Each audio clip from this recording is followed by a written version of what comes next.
아가서 2장을 한번 여러분 봐봐요.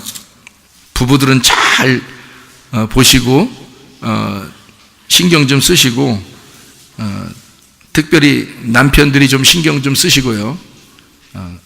아가서 2장 6절을 집에서 깊이 생각해 보세요. 어떻게 해야 되나? 자, 아가서 2장 6절을 보니까 어떻게 돼 있어요? 예수님이 그가 왼팔로 내 머리를 고이고 오른팔로 나를 안는구나. 참, 신랑은 이렇게 하는 거요. 예? 이게 뭔 말인지 알아요? 팔베개. 못 들어봐서 이런 거 잘? 팔베개. 한 5분 정도 팔베개 해주고, 이런다 또? 진짜. 예, 이거 천국 갈 팔이 아니야, 이거 이렇게 하면. 아가서 8장 3절에도 보면, 너는 왼팔로는 내 머리를 고이고, 오른손으로는 나를 안았으리로다. 우리 성문 침례교회 남편들이 깊이 생각하고, 들어야 될 그런 말씀이잖아요. 예. 자, 오른손에는 장수가 있고 왼손에는 부귀가 있다. 그러니까 여자의 머릿속에 뭘 집어넣어줘야 된다? 돈을 집어넣어줘야 된다, 이게. 그 말이에요? 뭘 또 왜 그래요? 아니, 그걸 또 은근히 바라면 안 되는 게 지금 조건을 얘기하면 안 되지, 지금. 자, 왼팔로 딱 머리를 고이고, 이 말은 뭐냐고? 왼팔. 사사기 7장에 보면 기드온이 항아리 안에다가 횃불을 갖다가 집어넣고 가는데 무슨 손으로 들어요? 왼손으로 들어요. 나팔은요, 오른손으로 듭니다. 그러니까 나팔은 오른손으로 불고요, 횃불은 왼손으로 드는 거예요. 횃불은 뭐 하는데 필요한 건가요? 횃불은 뭐 하는데 필요해요? 이런 대낮에 필요해요? 밤에 필요한 거야. 그러니까 어둠이 있는 곳에 횃불이 필요한 거잖아요. 그게 어느 손에 있다고? 왼손에. 오른손은 나팔을 분다고, 복음이라고요. 전쟁을 선포하고 복음을 전파하는 거예요. 그러니까 전쟁은 항상 누가 이겨요? 예수님이 이기는 거야. 나와의 전쟁에서 반드시 예수님이 항상 이기는 거예요. 왼손에는 부귀가 있고 오른손에는 뭐가 있어요? 장수가 있어요. 장수는 뭐라고요? 영생이라고. 그러니까 이건 구원이라고요. 그러면 왼손에는 왜 횃불이 있고 왼손에는 왜 그게 있냐고요? 부귀가 왜 있어야 되냐고. 이건 하나님의 부귀를 말하는 겁니다.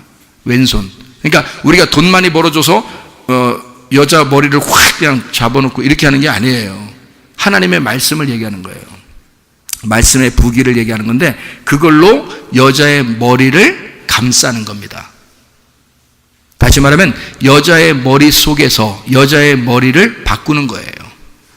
누구 머리로? 신랑의 머리로 바꾸는 거야. 그러니까 왼팔로 머리를 감싸는 거예요. 그리고 머리를 바꾸는 겁니다. 자, 여자의 생각을 신랑의 생각으로 바꿔야 되겠죠. 그죠?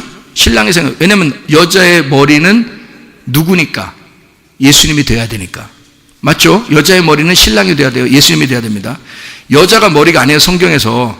근데 그러면 신랑이 그냥 다 신랑이 교회 나가지 말자 그러던데요. 그냥 머리 따라가야 됩니까? 그런 말이 아니죠. 그 신랑의 머리는 또 예수님이니까.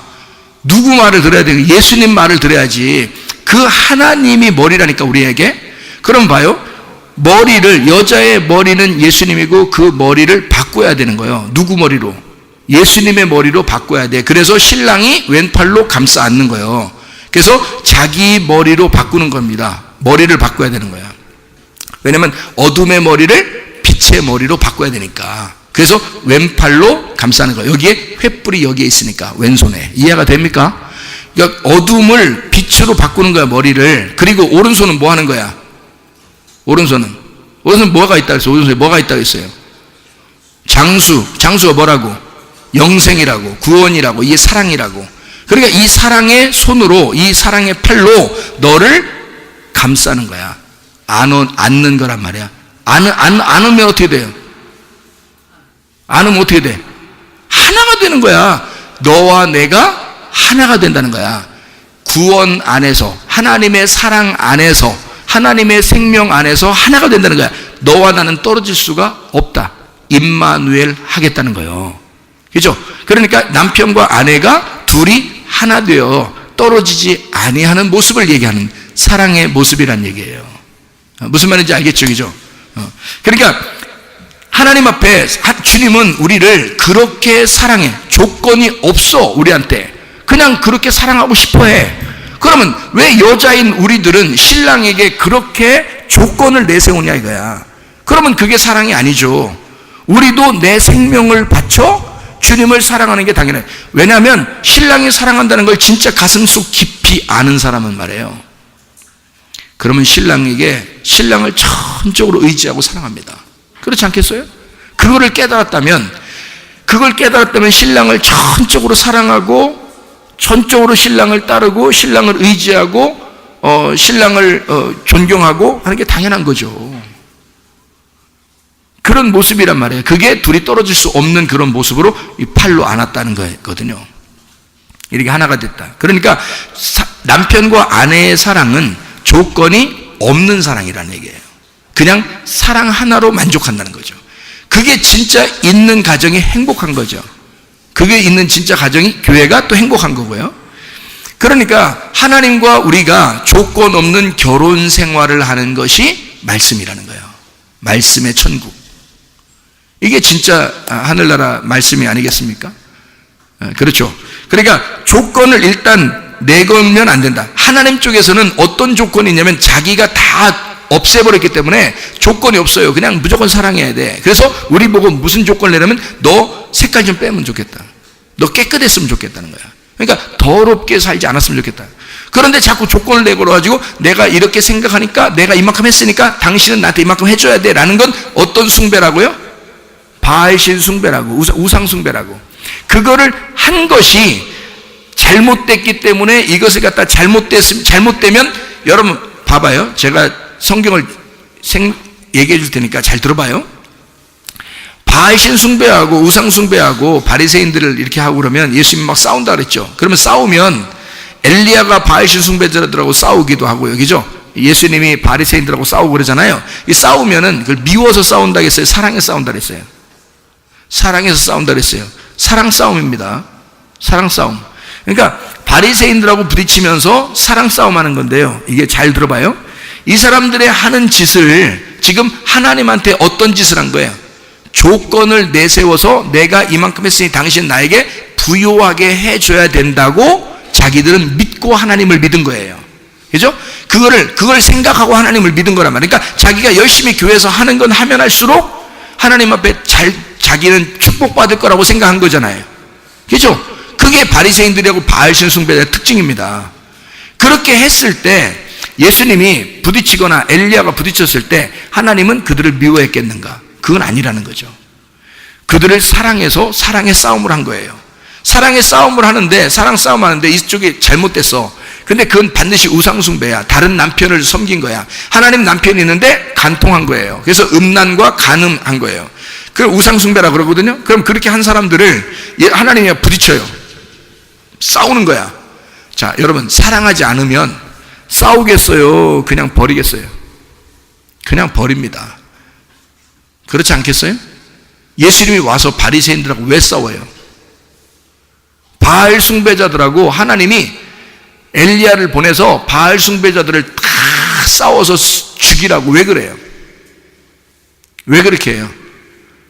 그거 하나님 입장에서는 그들을 사랑하는 겁니다. 그 죽이는 게. 그래서 엘리야를 보내는 거예요. 엘리야가 하나님은 여호와라는 단어예요. 이름이. 그가 가서 죽이는 거거든요. 그러면 잘 생각해 봐요. 양과 염소에서 염소가 그렇게 하는 짓들이 있죠. 자기만 알아달라고 자기 열심히 교회 봉사하고 했다는 거예요. 그러면 이게 여러분 입장에서는 나쁘다고 생각했잖아요. 염소가. 그러면 봐요. 염소가 그렇게 하는 게 순서적으로 당연해요, 안 당연해요? 순서적으로 보니까 당연한 거란 말이죠. 자, 우리의 마음 안에 이 두 개, 염소와 양이 있는데 이 둘 중에 순서를 잡는다면 어떤 순서를 가져야 돼요? 먼저 염소가 와서 열심히 봉사하게 되면 그 다음에 양으로 거듭나야 된다, 이 말이죠.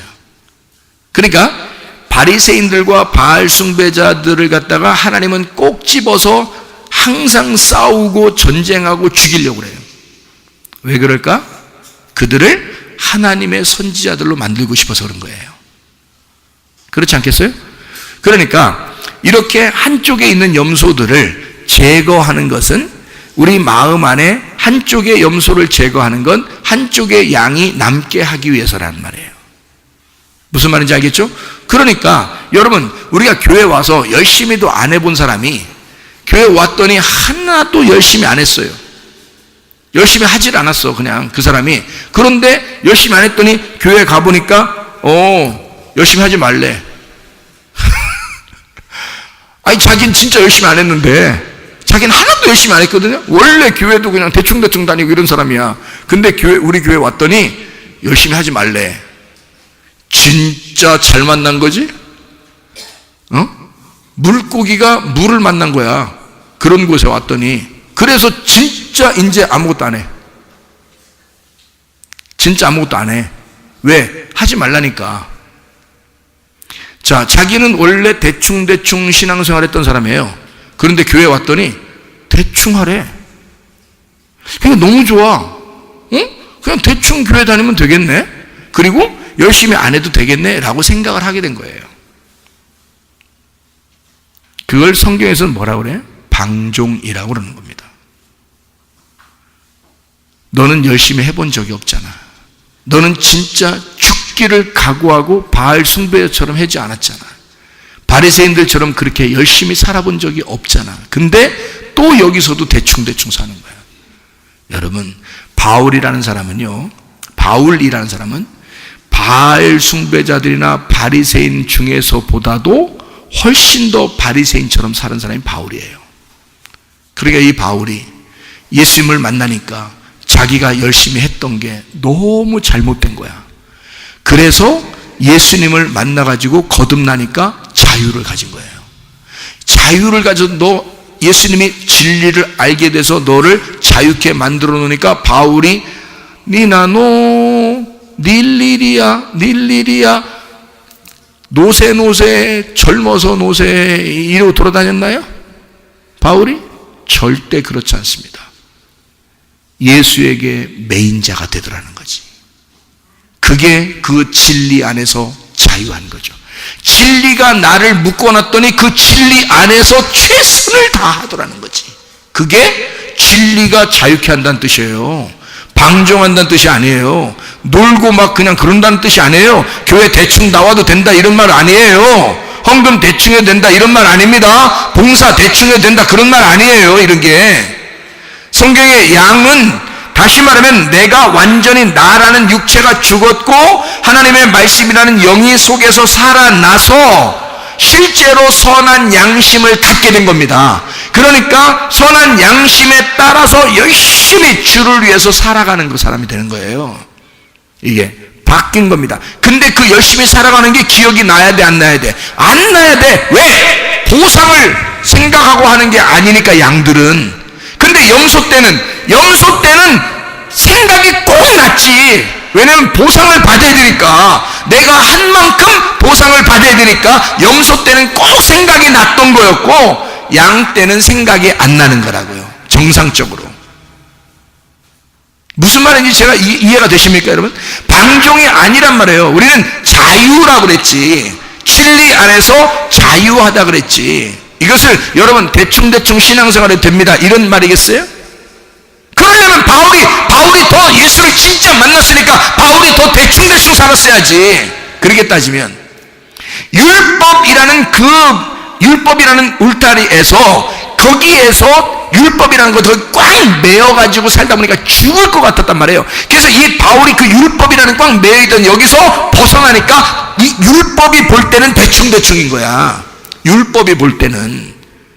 근데 진리 안에서 보면 이게 꽉 속이 들어찬 알맹이가 된 거란 말이에요. 그게 신앙생활이라고 그러는 거지. 신앙생활을 여러분 내 힘으로 하고 보상을 생각한다면 내가 주를 위해서 열심히 한 만큼 하나님이 나한테 주셔야 되는데 라고 생각하는 거 다 염소라고. 그게 바알신 숭배라고, 우상 숭배라고, 그게 음란한 거라고, 그게 간음이라고, 그게 바리새인들이 하는 거라고요. 외식하는 거라고. 근데 진리 안에서, 주님 안에서 믿음이 들어오게 되면 대충대충 살 수가 없습니다. 주님을 생각해, 주님 안에서 사랑을 하니까. 자, 신랑과 신부가 만났어. 집으로 가서 된장국 하나 놓고도 사랑해.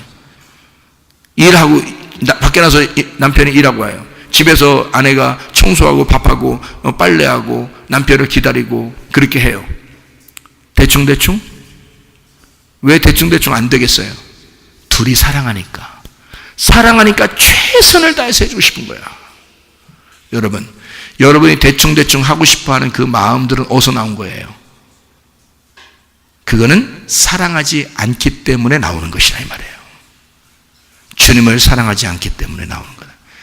왜냐하면 자기가 열심히 하면 어차피 보상이 없다고 생각하니까. 이제 어차피 보상이 없어진 거니까. 여러분, 남편과 아내가 보상 때문에 막 빨래해줘요? 저기 칭찬받으려고 밥 해주고 그러는 건가요? 청소하고 밖에서 일해가지고 이렇게 돈 갖다 주고? 그거 아니에요. 보상을 바라보고 하는 게 아니잖아요. 칭찬받으려고 하는 게 아니라고요. 사랑하기 때문에 주고 싶은 거야. 사랑하기 때문에 주고 싶은 거, 그죠? 근데 그거를 대충 안 해. 옷도 깨끗하게 다려주고 싶고, 빨래도 해주고 싶고, 청소도 해주고 싶고, 막 칭찬도 해주고 싶고, 막 사랑해주고 싶고, 막 뭐 주고 싶고, 막 생일 때 되면 막 뭔가를 막 써서 막 사랑한다고 막 해주고 싶고, 막 이러는 거야. 왜? 사랑하니까. 주님을 사랑하는 마음이 우리에게 있는가? 우리 속에 진짜 주님을 사랑하는 마음이 있는가? 우리 속에는 선한 양심이 살아있는가?